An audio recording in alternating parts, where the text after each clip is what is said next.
Assalamu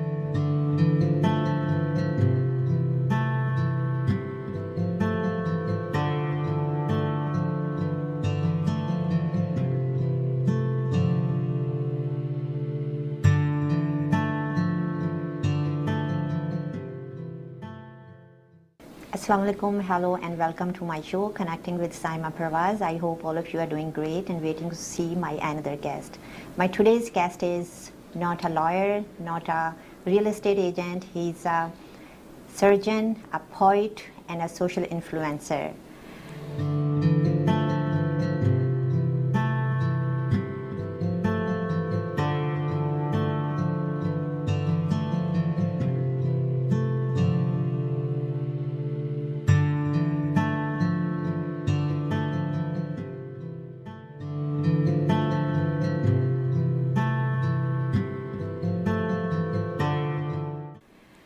Welcome to my show, Mr. Tahir. Thank you very much. Thank you for having me. How are you doing today? I'm doing great. How are you doing? I'm good, thank you. And how was your commute? I think you're coming from the East End, right? Well, yeah. So it was kind of like trafficy, but I was excited for this talk. So. All right. Good. So what are we gonna talk about today? You tell me. Yeah, I found you online. You have lots of followers. People are really influenced by you. You are making videos, and the very good thing about you is you have a very good profession. You are a doctor, a surgeon, and you migrated from Iran a few years back, right? That's true. Yeah. Yes. And do you want to share your journey?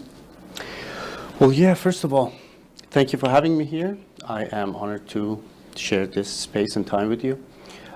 Yes, I came to Canada about more than 3 years ago, February 2020. And my journey to Canada was pretty extraordinary for me, at least. I came for a short visit for about 6 weeks. It's supposed to be a short visit. To see your family, right? Yes, to see my family. But life changed for me the way that I had to choose between staying and discovering the new kind of like life here, or fighting to go back to another somehow unknown because of the COVID. It was a decision that I made to stay, and I pursue a fresh start. And here I am, 3 years later, happy with my decision and hopeful for the future. Canada is a beautiful country to live, definitely, right? Of course it is. I mean, we all hear like amazing things about moving to Canada and living in Canada. Of course, moving to a new country has their own challenges, but for me, it was probably one of the best decisions I've ever made. So what made you to be a social influencer and making videos, and what do you say about it? Well, let's just talk about the whole life-changing experience with COVID. When I had to stay in Toronto, I got a place downtown Toronto all by myself, and it was lockdown. It was a very not easy time for anyone. Being kind of like a person who wants to connect with people. I was not very good in English. I'm not sure how I'm doing now, but I can guarantee 3 years ago I was way worse. But I wanted to connect with people. I remember one day I had I had an Instagram account from years ago. So you're a very social person. I am a social person. I shared my poetry in Farsi, in my own language, on Instagram. And one day, a friend of mine, he called me. He said, "I have a friend, Nikki, who wants to talk to you. She's a PR representative, and she asked me about you, and she wants to talk to you." I was so surprised. I was not sure if I can actually make a conversation over phone with someone in English. And I asked him, why does she wanted to talk to me. He didn't know. He said she's just looking for your number. She saw something that you posted on Instagram, and she wanted to talk to you. Anyway, so we had a chat over phone. A few days later, she asked about me and my life, and she told me that I think you need to make English content. That back then it was like a joke for me. I was like, I cannot even make 2 sentences. How do you expect me to make English content? She said, just try. Let's see how it goes. Cut few maybe weeks later, I found an app called TikTok. The famous TikTok these days. Back then it was not that famous. Still people talk about it, but it was not that big a deal. Pretty much by accident. And at first I thought TikTok is a dating app. It's a video dating app. It was a few maybe minutes later I figured it out. So it's kind of like a social media platform, and I just explored it. And after maybe I gathered my confidence and start doing videos TikTok style, because it was familiar to me. Everything I saw on that platform was me since I was 5 years old. And I said, yeah, so maybe I can do this. I start doing all the different trends and stuff one by one. And one day I remember I opened the app and I said, wow, thousands of views on one of my videos. People like it, apparently. This was a big encouragement for me. I did it over and over for almost 2 years every day. And I was blessed with a beautiful community around my content. I moved it to other platforms, and it happened to be the way it is now. I'm very grateful for that. So you're a doctor from back home, and are you missing to be a doctor? Like you're not doing full practice here, or you are? Well, I was graduated as a general surgeon back in Iran, and I worked in very remote areas, southern Iran, for more than 2 years. That experience for me was life-changing, and I learned not to take anything for granted. Of course, sometimes I miss practicing surgery. Now in Toronto, I do have my small cosmetic practice, which is nothing similar to what I used to do, but still being in contact with people and getting to know new people every day still makes me happy, but it's totally different. Sometimes I miss maybe doing all the adrenaline rush of trauma surgery and doing all the things that I used to do, but c'est la vie, right? This is life, so we just need to move on with that. So who's helping you to do all these postings for your videos? You have a team? No, it's all me. It's a one-man show. I write my scripts. I do monologues. Sometimes, back then, especially during COVID, I combined some of my knowledge about supportive psychotherapy because I believe all of us been through kind of like a traumatic events during COVID, and it was a big change for everyone, and many of us was, we were struggling to adjust. We needed someone to just tell us that everything gonna be all right, and that's the basic rule of psychotherapy, supportive psychotherapy. So for adjustment disorder, you need someone to tell you with authority that everything's gonna be all right. That was exactly what I did. I wrote my stuff, which was not easy, especially at the beginning. It's a new language. I don't know the slangs. I don't know the delicate points of using language. I read a lot of books and listening to podcasts. I tried to figure out things. Then I film myself, do the editing, sounding, background. Sometimes when I go back and watch my very first maybe 50 or 100 videos, I see how I learned. I'm still learning, but I'm proud of my job. So do you read lots of books or watch movies in order to make all these contents? Yes, I'm always eager to learn from every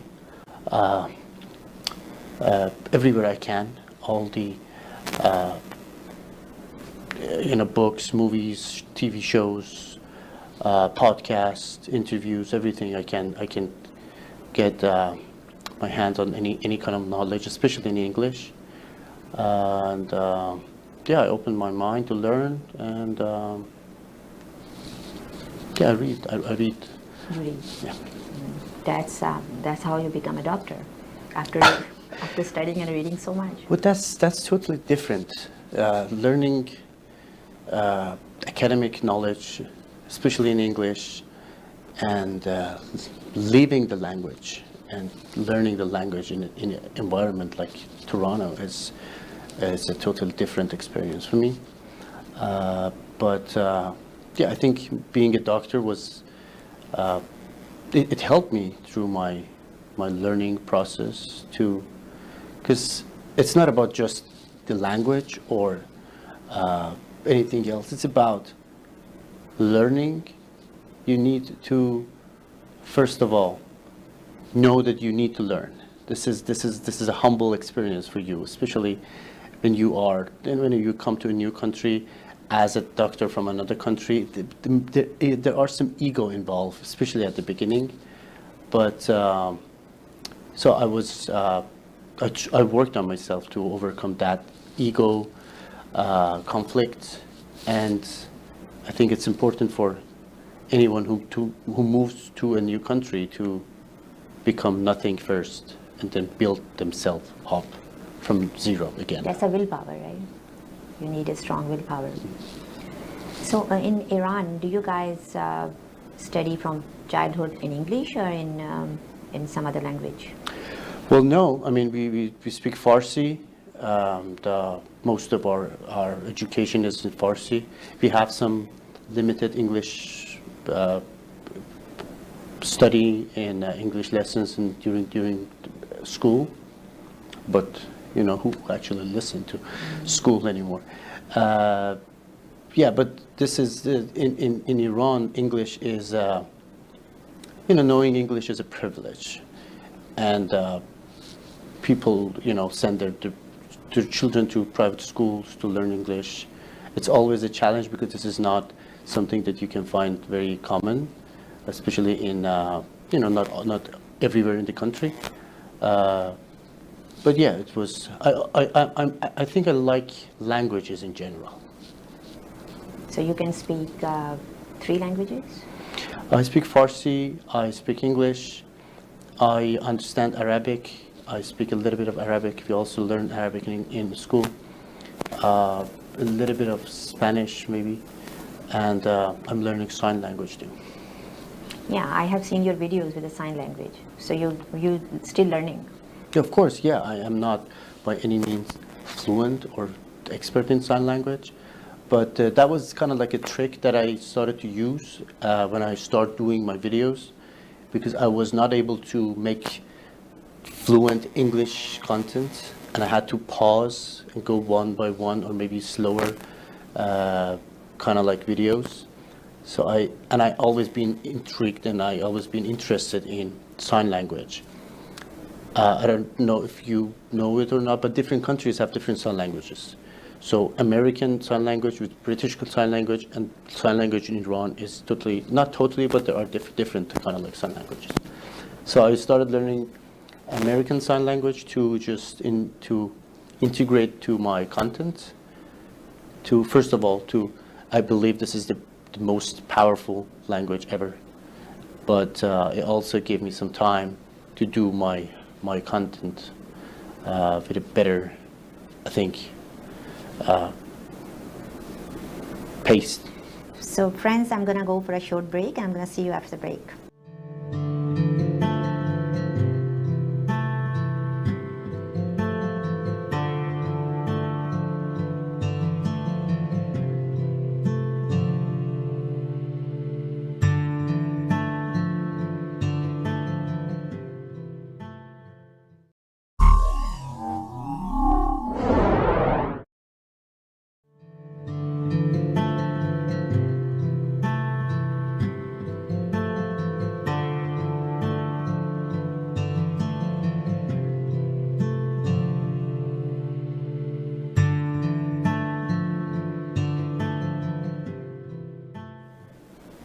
Welcome back, friends. So we are here talking to Dr. Iman. Dr. Iman, how are you doing?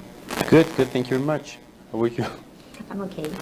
All right. So we were talking about the doctors' experiences when they move from other countries, right? Mm-hmm. So which kind of challenges do they face when they move to Canada, the doctors? Well, first of all, this is not an easy experience. I think that's the issue that must be addressed. Especially during COVID, we saw how the shortage of staff was killing people. I read something recently that over the past year, over 10,000 or maybe 11,000 Canadians died because of the long waiting list for their surgery or the diagnostic procedure. This is sad, and it is manageable. I'm not saying that maybe all this 11,000 could be saved, but even one life, if there is a way to save even one life. Doctors who are experts, specialists in their field in other countries, when they move to Canada, they come to Canada, they have to go through a painful process, which is not very well managed and very well guided. There is no official way, officials to actually attract all these resources and manage them and bring them to work. There are some like good and bad, maybe private colleges, private schools to just prepare them for exams, but afterwards there is no guarantee for maybe future job or position. I think it is a huge waste of resource and energy and expertise that I think it can be managed much more, more efficient. So there should be some academies, basically. Well, yeah, I'm not suggesting anything, but I'm saying that there is a way to gather all these experts with a official government program, train them to. I know that there are different ways of practice. Back in the Middle East, there are more paternalistic way of practice medicine. Here is more patient-centered, but adopting to new system can be an easier process and more efficient process. And those who go through this process can see a bright future for themselves and their family. So unfortunately, sometimes I see medical experts, doctors, professionals like ophthalmologists, neurosurgeons that are working in the minimum wage. Maybe sometimes they're driving and they're Uber drivers just to take care of their family after years of going through this painful process. I think it can be managed much more efficient. So back to our social media conversation. Mm-hmm. Social media can also harm, it's affecting positively and negatively, right? And it's also harming the children, the youth. They are not focusing on studies. The parents, being a parent, I'm even feeling the kids, they are not focusing very well on the studies, and they are more into games and phones. What do you say about it? What is how they can prevent, how parents can prevent their children, and how we can prevent ourselves to be on social media so much? Well, I think it's not just for social media, it's for anything. Any concept can be harmful, or it can have their own benefits. Maybe a scalpel in the hands of a surgeon can save lives, but an aggressive, crazy person can kill people. Social media is not that different. And the thing is that social media doesn't have a very firm, universal laws and ethics. So, and I think it's the essence of social media. So everyone can be themselves. But So we need to self-control. We need to self-discipline ourselves or families. Or children. Or children, of course. But this is something that it's a culture. So there is some technology, and technology must come with the culture of that technology. Unfortunately, usually this is how technology goes so faster than the culture. So we need to work around it to develop the way of using this. This is a way that people are taking advantage of. Like people are, all these scammers on social media, or false positivities, toxic positivities. Sometimes it's even more harmful that all the mental health issues that we're actually dealing with after COVID.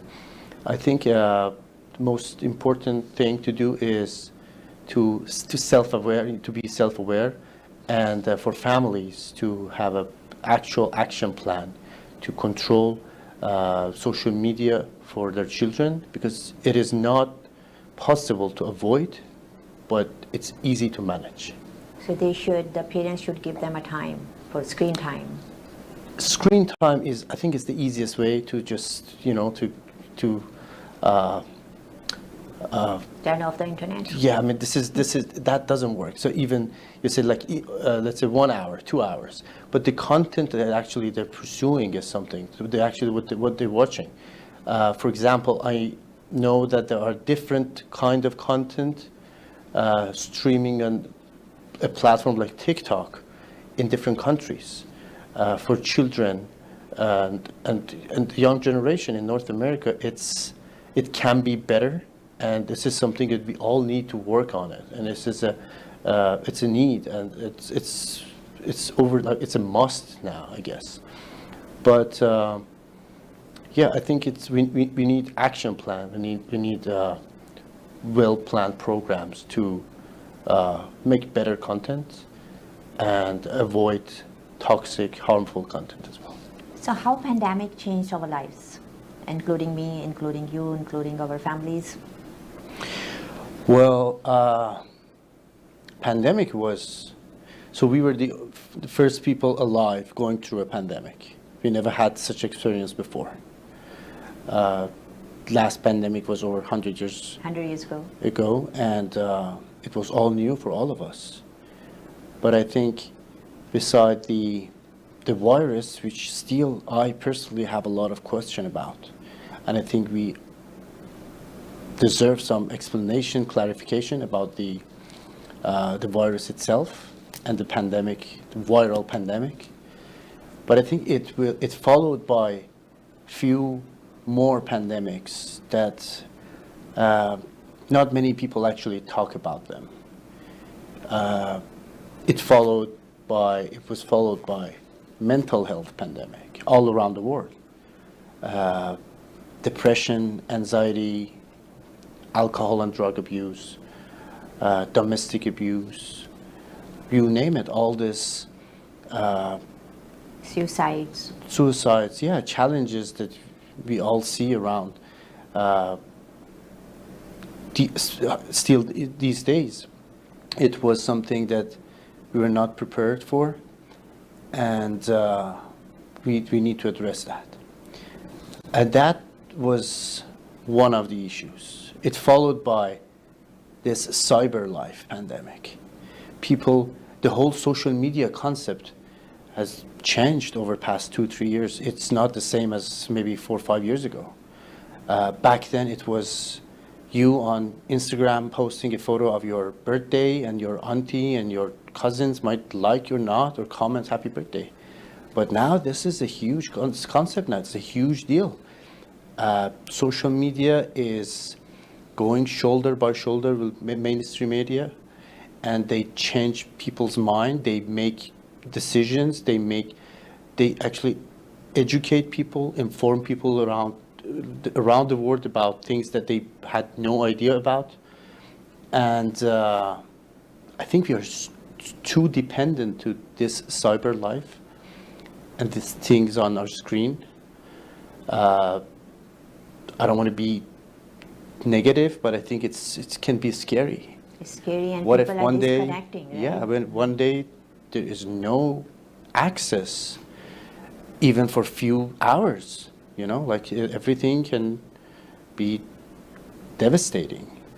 So just extend it to days and maybe weeks, we don't know. I think we all need to have some real stuff in our life, real tangible things, people, connections in real life. But pandemic in general, I think for many of us was a time to pause, to reflect, to think about, to be out of this storm, and think about our lives. So where are we going? Is this exactly what you want to do, or maybe we need to change some aspects of our life?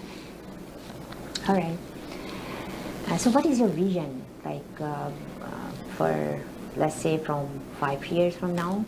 Where do you see yourself?